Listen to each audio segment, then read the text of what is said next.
Hi. Welcome to stock ரால் YouTube channel. Ola electricals அதோட Q1 result வந்திருக்குது. எதிர்பார்த்தபடியே கம்பெனி நிறைய லாஸ் பண்ணியிருக்கு. 428 கோடி ரூபாய் அளவுக்கு லாஸ் பண்ணியிருக்கு.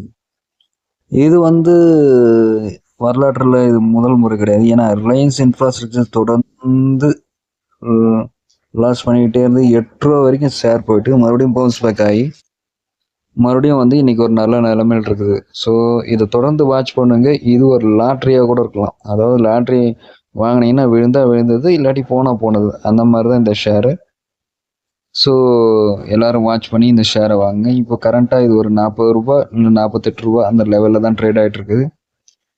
ஸோ இதை இப்போ வாங்காதீங்க. இன்னும் ஒரு Q2 Q3 ரிசல்ட் வந்த பிறகு இந்த ஸ்டாக்கை கன்சிடர் பண்ண முடிஞ்சால் கன்சிடர் பண்ணுங்கள்.